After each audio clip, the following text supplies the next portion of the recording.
Hello friends, आप देख रहे हैं हिंदी मॉरल कहानियाँ आपके अपने चैनल पर। मुबारकपुर गांव में सेठ धनपत अपने बेटे वंश के साथ एक बंगले में रहता था। गर्मी का समय अब आ चुका था और सूरज तो मानो आसमान से आग उगल रहा था। आशा नाम की एक औरत सेठ के घर काम किया करती थी। एक दिन की बात है, भरी गर्मी का दिन था तो आशा फ्रिज में से पानी की बोतल निकालकर अपनी बोतल में पानी भर रही थी। अरे आशा, ये तुम क्या कर रही हो? सेठ जी, गर्मी बहुत है, इसलिए अपनी बेटी के लिए थोड़ा ठंडा पानी पीने के लिए लेकर जा रही हूँ। हाँ, तो क्या मैंने तुम लोगों को ठंडा पानी देने का ठेका ले रखा है या मेरे घर कोई धर्मशाला है कि जो मर्जी ले जाओ, वापिस इस बोतल को फ्रिज में रखो, कोई पानी नहीं मिलेगा। वह ये कह ही रहा होता है कि तभी वंश की अंदर से आवाज आती है, आशा ताई, मुझे फ्रिज में से कोल्ड ड्रिंक निकाल कर देना। जी साहब। वंश थोड़ी सी कोल्ड ड्रिंक पीता है और बाकी सारी झूठी छोड़ देता है। आशा उससे पूछती है, साहब ये कोल्ड ड्रिंक गर्म है, एकदम बेकार लगा, ये कोई टेस्ट ही नहीं आ रहा। आशा ताई, एक काम कर, मेरे लिए फ्रिज में से फ्रेश कोल्ड ड्रिंक बर्फ के साथ ला कर दे। तो जानती है ना, गर्मियों में मुझे सिर्फ कोल्ड ड्रिंक और आइसक्रीम ही चाहिए होती है। फिर साहब ये पुरानी कोल्ड ड्रिंक। एक काम कर, इसे तू अपनी बेटी के लिए लेकर जा। आशा वंश की बची हुई कोल्ड ड्रिंक को अपने साथ घर ले आती है और अपनी बेटी पिंकी को दे देती है। कोल्ड ड्रिंक को देखकर पिंकी बहुत खुश होती है और झट से सारी कोल्ड ड्रिंक खत्म कर देती है। ऐसे ही कुछ दिन बीत जाते हैं। फिर एक दिन आशा पिंकी को अपने साथ बंगले पर लेकर आती है। इसे तू अपने साथ यहाँ क्यों ले आई? सेठ जी, आज इसकी स्कूल की छुट्टी थी और इसको घर पर बहुत गर्मी भी लग रही थी। इसकी तबीयत भी मुझे कुछ ठीक नहीं लग रही थी, तो सोचा अपने साथ ही ले आऊं। आपको तो पता ही है कि हमारी झोपड़ी में हवा का नामो निशान भी नहीं है। तो क्या मैंने तुम गरीबों के लिए यहाँ अनाथ आश्रम खोल रखा है जो इसे यहाँ लेकर आ गई? मैं तुम गरीबों की सारी चाल समझता हूँ। तुम गरीब इसलिए अपने बच्चों को लेकर आते हो ताकि मुफ्त में एसी की हवा खा सको। जब धनपत आशा की बेइज्जती कर रहा होता है तब उसका बेटा वंश टीवी में कार्टून देख रहा होता है। वंश बेटा, जरा इधर तो आओ। क्या बात है पापा, मुझसे नहीं आया जाएगा इस एसी के बिना। अरे इधर तो आ बेटा, तुझसे कुछ काम है। बेटा, तू इन गरीब लोगों को नहीं जानता, ये लोग बड़े ही चालाक होते हैं। काम करने के बहाने ये हम अमीरों के घर मुफ्त की एसी की ठंडी हवा खाने आ जाते हैं। ये पिंकी तुम्हारे साथ बैठकर एक तो टीवी भी देखती है और साथ ही एसी की मुफ्त की हवा भी खाती है। एक तो हम इन गरीबों को सैलरी भी दें और ऊपर से इन्हें एसी की हवा भी खाने दें, ये तो गलत होगा ना। फिर पापा हमें क्या करना चाहिए? जब ये गरीब हमारे घर आए तो तू एसी बंद कर दिया कर और जब चले जाएं तो एसी चला लिया कर। ठीक है पापा। इसके बाद पिंकी जब भी सेठ के बंगले पर आती तो वंश जल्दी से एसी बंद कर देता। बेचारी पिंकी गर्मी में ही खेलती रहती। एक दिन जब वह घर जाने लगती है तो बाहर बहुत तेज धूप होती है। अरे माँ, ये तो कितनी तेज धूप है, मुझसे तो चला ही नहीं जा रहा, बहुत ज्यादा गर्मी लग रही है। रुक मेरी बच्ची, मैं अपनी साड़ी का पल्लू तुझ पर कर देती हूँ, फिर तुझे थोड़ा आराम मिल जाएगा। हाँ माँ, अब थोड़ा ठीक लग रहा है। उधर वंश अपनी ट्यूशन क्लास के लिए एसी कार में बैठकर जाता है, जिससे कि उसे गर्मी का बिल्कुल एहसास ही नहीं होता। घर जाते हुए पिंकी अपनी माँ से कहती है, अरे वाह, आइसक्रीम। माँ देखो ना, वहाँ आइसक्रीम वाले अंकल खड़े हैं, सभी बच्चे खा रहे हैं, मुझे भी दिला दो ना माँ, गर्मी भी बहुत है, ठंडी ठंडी आइसक्रीम खाकर मजा ही आ जाएगा। आइसक्रीम तो बहुत ही बेकार की चीज होती है बेटा, तू घर चल, मैं तुझे ठंडा ठंडा सत्तू बनाकर पिलाती हूँ। घर आकर आशा मटके के ठंडे पानी में सत्तू बनाकर पिंकी को पीने को देती है। सत्तू पीकर पिंकी बहुत खुश होती है। दूसरी ओर जब वंश को प्यास लगती है तो वो कोल्ड ड्रिंक और आइसक्रीम खाकर अपनी प्यास को शांत करता है। ऐसे ही कुछ दिन बीत जाते हैं। एक दिन वंश अपने पिता के साथ अपने मामा के घर जा रहा होता है कि तभी कुछ दूर चलने पर ही उनकी कार खराब हो जाती है। अब तक एसी कार में बैठकर उनको गर्मी का एहसास ही नहीं हो रहा था, लेकिन जैसे ही गाड़ी खराब होने पर एसी बंद पड़ जाता है तो वंश अपने पिता से कहता है, ओहो पापा, बाहर कितनी गर्मी है, ये तो मुझसे बर्दाश्त ही नहीं हो रही, जल्दी से एसी ठीक करवाओ ना। बेटा जब तक गाड़ी ठीक नहीं होती एसी भी नहीं चल पाएगा। तभी वहाँ से आशा जा रही होती है और रास्ते में सेठ की खराब कार को देखकर कहती है, अरे क्या हुआ सेठ जी, गाड़ी खराब हो गई है क्या? और नहीं तो क्या, यहाँ कोई धूप खाने के लिए थोड़े ना खड़े हैं। सेठ जी, अगर आपको बुरा न लगे तो छोटा मुंह बड़ी बात कह रही हूँ। जब तक गाड़ी ठीक नहीं होती आप मेरे घर पर बैठ जाइए, यही 4 कदम की दूरी पर ही मेरा घर है। तुमने ये सोचा भी कैसे, हम अमीर लोग और वो भी तुम गरीबों के घर? नहीं, ये हमारी शान के खिलाफ है।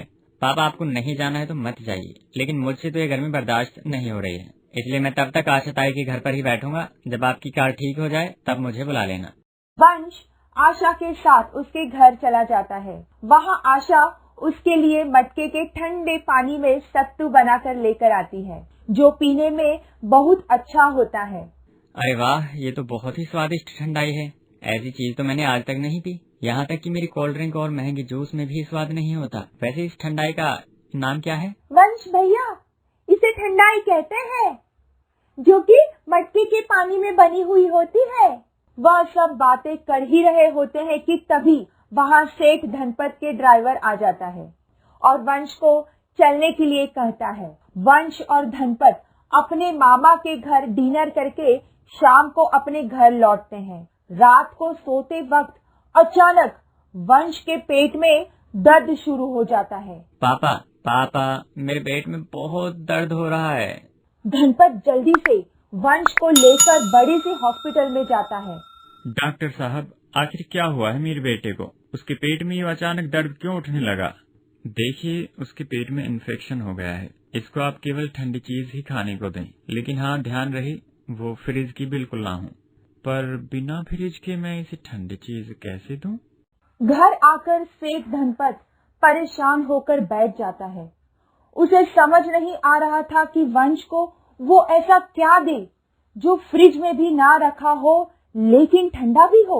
जब आशा को ये बात पता चलती है तो वो रोज वंश के लिए अपने घर से सत्तू बनाकर लेकर आती है, लेकिन जब सेठ धनपत को ये बात पता चलती है तो वो बहुत गुस्सा होता है। ये सब घास फूस नहीं पिएगा मेरा बेटा। कुछ नहीं साहब, ये तो बस ठंडाई है। सेठ जी, वंश बाबा जितने ठंडे फल और सत्तू पिएंगे वो उतनी ही जल्दी ठीक होंगे। नहीं, कोई जरूरत नहीं है, ये सब तुम गरीब लोग ही खाओ। मैं अपने बेटे का इलाज शहर की सबसे बड़े डॉक्टर से करवाऊंगा। सेठ वंश को शहर के सबसे बड़े डॉक्टर के पास लेकर जाता है, जहाँ से उसकी दवाई चलती रहती है। लेकिन वंश को तो बस आशा के हाथ का बना सत्तू और फलों का रस ही पसंद आता है। अपने पिता की चोरी छुपे वह उसे रोज पीता था, जिससे कुछ ही दिनों में वंश पूरी तरह स्वस्थ हो जाता है। देखा, मैंने शहर के सबसे बड़े डॉक्टर से अपने बेटे का इलाज करवाया तो वो कितनी जल्दी ठीक हो गया। पहला वाला डॉक्टर तो बस बेकार की बकवास कर रहा था। नहीं पापा, मैं उनकी दवाइयों से नहीं बल्कि आशा ताई के हाथों से बनाए हुए सत्तू और ताजे फलों के रस को पीकर ठीक हुआ हूँ, जो वो रोज मेरे लिए चोरी छुपे लाती थी। बल्कि मैंने तो कोई दवाई खाई ही नहीं, आपकी लाई हुई सारी दवाइयाँ अलमारी में रखी हुई हैं। ये सब कमाल तो आशा ताई के हाथों के बने सत्तू और फलों के रस का है। इस आशा ने तो दिमाग खराब कर दिया है तेरा। वंश, पापा मेरे कहने पर आप भी सत्तू को पीकर देखो, आप महंगे से महंगे जूस और कोल्ड ड्रिंक को भी भूल जाओगे। फिर धनपत भी उस मटके के पानी में बने सत्तू को पीता है तो उसे भी वो सत्तू बहुत पसंद आता है और वह आशा से अपनी गलती के लिए माफी मांगता है। आशा, मुझे माफ कर दो, मैंने तुम्हारे साथ बहुत गलत व्यवहार किया। तुम्हें ठंडा पानी नहीं दिया, एसी की हवा पिंकी को नहीं खाने दी, लेकिन फिर भी तुमने मेरे बेटे की बीमारी में उसका साथ दिया और उसे ठीक कर दिया। सेठ जी, हम गरीबों को फ्रिज का पानी नहीं चाहिए और ना ही एसी की ठंडी हवा खानी है। हम गरीबों के लिए तो मटके का पानी ही एसी के समान होता है और कुदरतन ठंडी हवा ही हमारा एसी। आशा, तुमने तो मेरी बंद आंखें खोल दी। आज तुम मेरा कितना भी एसी यूज करो, जितना मर्जी ठंडा पानी घर ले जाओ, मुझे कोई आपत्ति नहीं। और हाँ, जब मर्जी तुम पिंकी को यहाँ ला सकती हो। मैं पिंकी को अपनी बेटी की तरह ही प्यार दूंगा। मैं दौलत के नशे में अंधा होकर भूल चुका था कि गरीबों को भी गर्मी लगती है। वो लोग भी तो इंसान ही होते हैं और उन्हें भी हर सुविधा की जरूरत होती है।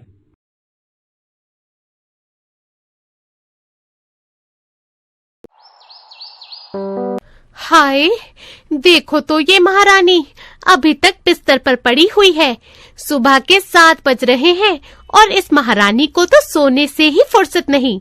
ओए महारानी, जल्दी उठ, बाथरूम में कपड़ों का ढेर लगा हुआ है, धूप निकलने वाली है, जल्दी से उठ और सारे कपड़े धोकर सूखने के लिए छत पर डाला। और हाँ, उसके बाद बर्तन भी धो देना। माँ, मुझे बहुत तेज दर्द हो रहा है, बुखार भी लग रहा है। यह नाटक ना मेरे सामने मत करना, मुझे सब पता है। तू कपड़े धोने से बचने के लिए ये सब बहाने बना रही है।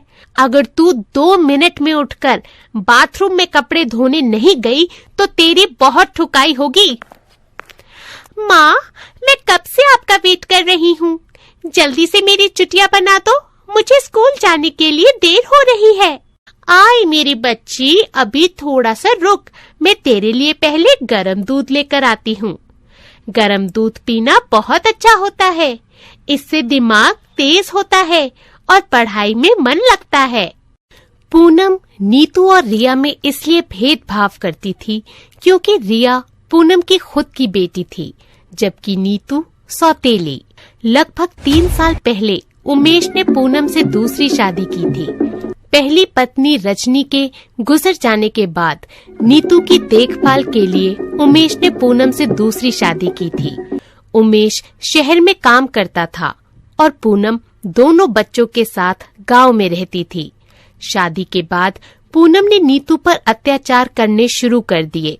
वह नीतू के साथ हर समय अपना सौतेलापन दिखाती थी, जिस बात से उमेश बिल्कुल बेखबर था।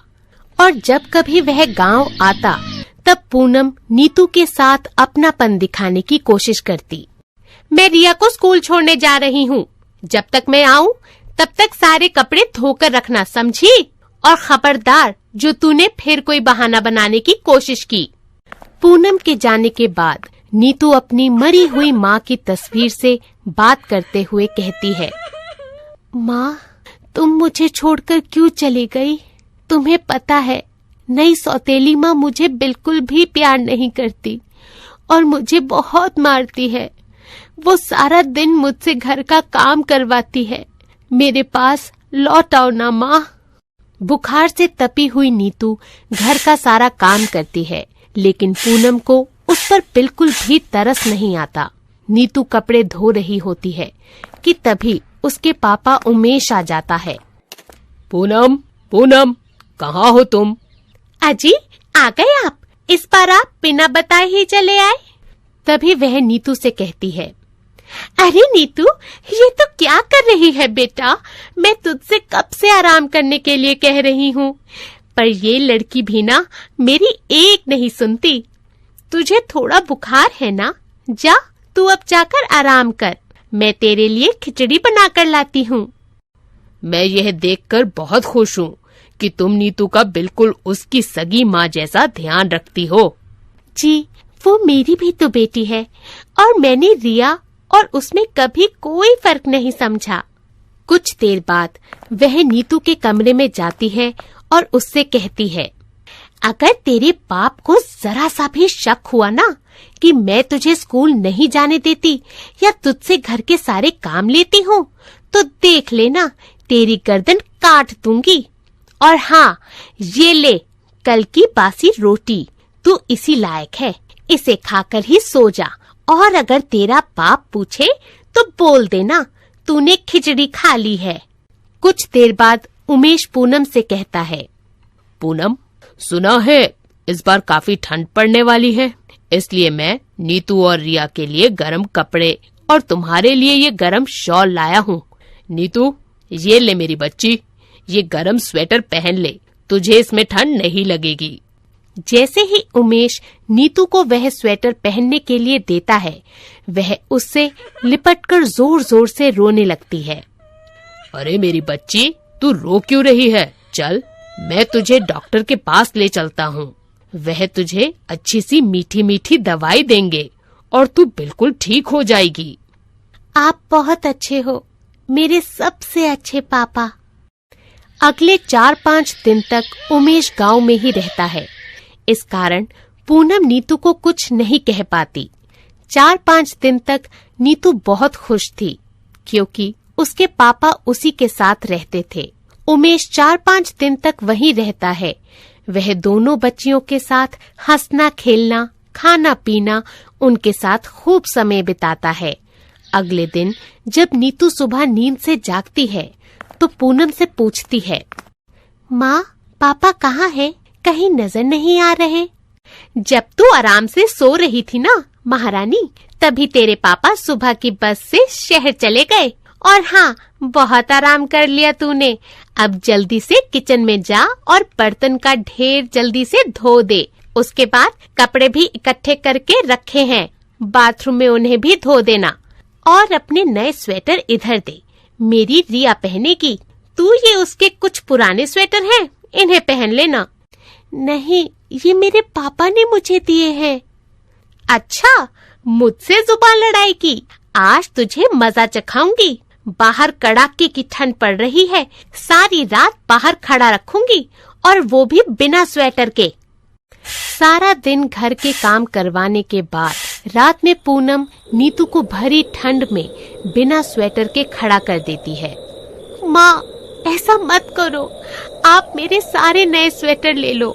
मुझे नहीं चाहिए, पर मुझे घर के अंदर आने दो माँ। अब आई ना तेरी अक्ल ठिकाने।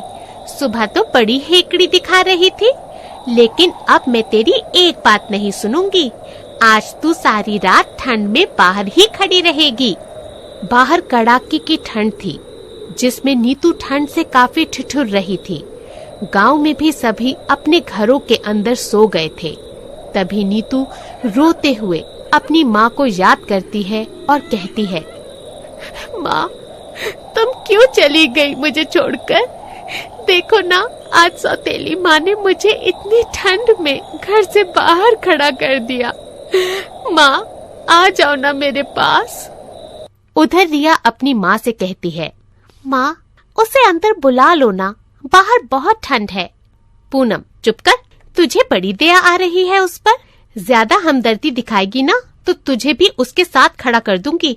जा लाडो, अब तू जाकर सो जा। ठंड बहुत ज्यादा है ना, कहीं मेरी बच्ची को ठंड न लग जाए।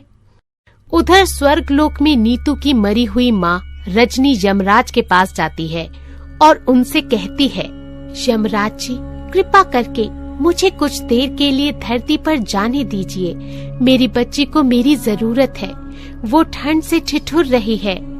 रजनी, ये असंभव है, लेकिन हाँ, तुम्हारी शुद्ध और साफ दिल आत्मा को देखते हुए मैं सिर्फ 1 घंटे के लिए तुम्हें धरती पर जाने दे सकता हूँ। आपका मुझ पर बहुत बहुत शुक्रिया। आपकी सदा ही जय हो यमराज जी। यमराज की आज्ञा मिलने के बाद रजनी की आत्मा पृथ्वी लोक पर चली जाती है। उधर उमेश का मन भी बेचैन हो रहा था, इसलिए वो भी आधे रास्ते से ही वापस लौट आता है। रजनी की आत्मा नीतू के पास जाती है और कहती है, मेरी बच्ची, घबरा मत, देख तेरी माँ तेरे पास आ गई है। अपनी माँ को सामने देख नीतू में हिम्मत आ जाती है और वह अपनी माँ से लिपटकर रोने लगती है। रजनी जैसे ही अपना हाथ उठाती है तो उसके हाथ में एक जैकेट आ जाता है। ले मेरी बच्ची, तू ये जैकेट पहन ले। नीतू वह जैकेट पहन लेती है और फिर अपनी सारी आप बीती अपनी माँ को सुनाती है। माँ, सौतेली माँ मुझे बहुत मारती है, मुझ पे बहुत अत्याचार करती है। पापा आए थे, पर सौतेली माँ ने मुझे उन्हें कुछ भी बताने से मना कर दिया। माँ, मुझे यहाँ नहीं रहना, मुझे भी अपने साथ ले चलो। नहीं मेरी बच्ची, अभी तो तुझे इस दुनिया में बहुत कुछ देखना है। तभी वहाँ उमेश आ जाता है और वो उन दोनों की सारी बातें सुन लेता है और बेहद गुस्से में आ जाता है और रजनी से कहता है, रजनी, मुझे माफ कर दो। हमारी फूल सी बच्ची पर इन सब अत्याचारों की वजह मैं हूँ। ना तो मैं दूसरी शादी करता और ना ही हमारी बेटी को यह सब झेलना पड़ता। आज सच में माँ की ममता जीत गई, जो मरने के बाद भी अपने बच्चे की पीड़ा देखते हुए उसके पास आ गई। और एक मैं हूँ जो यहाँ रहकर भी अपनी बच्ची का दर्द नहीं देख सका।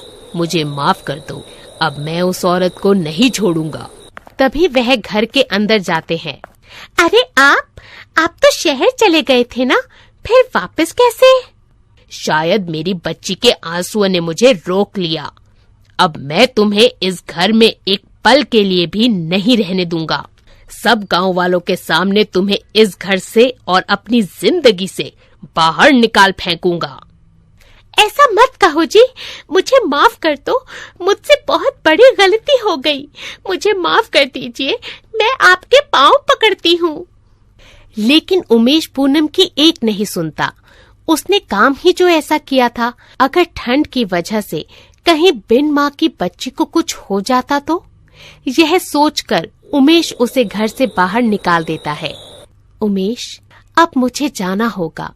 मेरे पास सिर्फ इतना ही समय था, लेकिन मेरा आशीर्वाद मेरी बच्ची पर हमेशा रहेगा। इतना कहकर रजनी की आत्मा वहाँ से चली जाती है। मेरी बच्ची, आज से तेरे माता पिता दोनों मैं ही हूँ। इसके बाद उमेश नीतू को अपने साथ शहर लेकर चला जाता है और उसे एक अच्छे स्कूल में पढ़ने डाल देता है। लेकिन साथ ही वह रिया के प्रति भी अपनी पूरी जिम्मेदारी निभाता है और हर महीने उसके खर्चे के पैसे पूनम को भेज दिया करता था। लेकिन पूनम को दोबारा अपनी जिंदगी में कभी नहीं अपनाता।